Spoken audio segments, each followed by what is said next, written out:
Ready? 5 seconds. Start.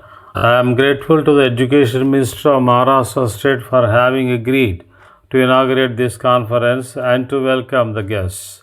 Looking to the number of persons who are present and who will be taking part in the deliberations of this National Seminar on Liquidation of Literacy, which has been organized by the Planning Commission and the Maharashtra government jointly for the purpose of focusing attention on the problems confronting the country on undertaking a comprehensive program of adult education. During the fourth plan, it might be called a conference. Some persons may wonder why we should have called this seminar at a time like this when all our thoughts are occupied with the problems of defense and other development problems associated with it. We thought over this but nevertheless thought it fit to convene this seminar because of our basic belief that defense and development are both closely related with adult literacy and adult education. It is indeed difficult for a country which consists of persons who are not able to communicate with each other. Programs of adult education are therefore especially relevant in the rural areas where there is not the same kind of intensive knowledge or the same kind of intelligent interest in national problems, even more so when the bulk of the population is not literate as in the urban areas.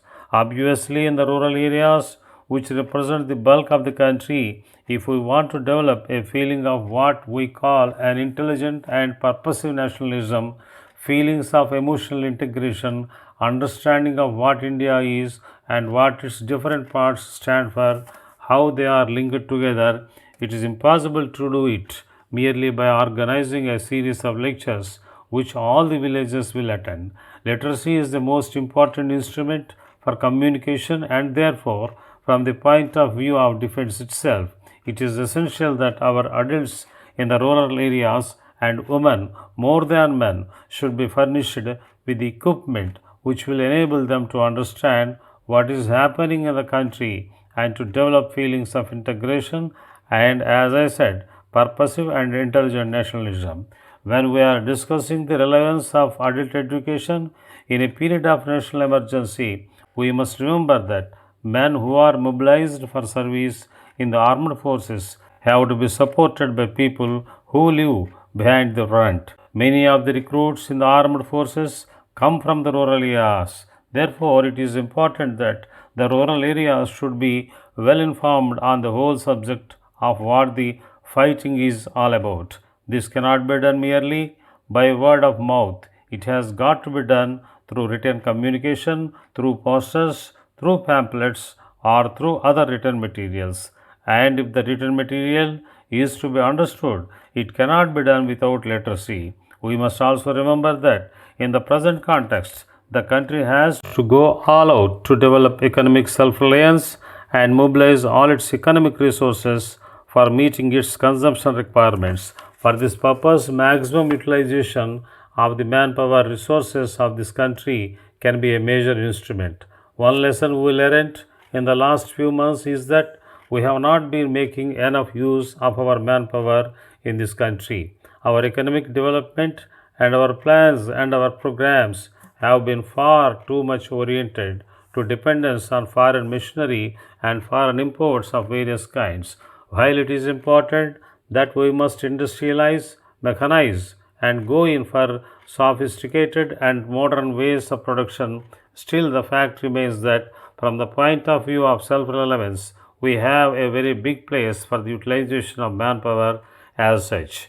This means in turn the imparting of skills, ability, and capacity for disciplined and cooperative work. The proportion of literature in this country to the adult population is one of the lowest in the world, not only as compared to the developed countries, but even as compared to the underdeveloped countries. If we look at the literacy in China and that in India, I must confess with a great sense of shame that the Chinese have made a much greater advance in the matter of literacy than what we have been able to do in this country. For all practical purposes, what we call New China and New India came into existence more or less at about the same time. Yet our literacy performance doesn't compare well with the Chinese achievement. To some extent, it is a reflection on the priorities we attach in this country to educational planning and educational thinking. We stipulated in our constitution that everybody below the age of 14 must get compulsory and free elementary education. But we did not realize that the education of an adult is as important as the education of the child. Now, the another example. Indonesia undertook a vast program of adult literacy almost immediately after she attained independence, and she has achieved very good progress in literacy. The four major countries of ASEAN region started about the same time. We share with Pakistan the unique distinction, if at all a distinction, of having about the same record of literacy, while when compared to China and Indonesia, we are very much worse. As far as literacy is concerned, let alone the question of adult education, this great nation of ours occupies a very low place in the world. It is bad enough to occupy a low place as far as the per capita national income is concerned, but I think it is disgraceful to do so in terms of adult literacy and adult education. It is my total conviction that there can be no comprehensive or genuine or rapid social, cultural, economic, or political advance unless there is adult literacy and adult education, which will cover a major section of the adult population in the country.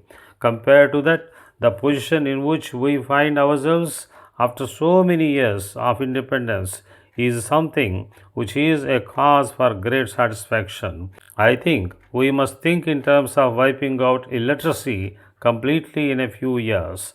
I do not like the talk of setting a 30-year target for bringing down illiteracy.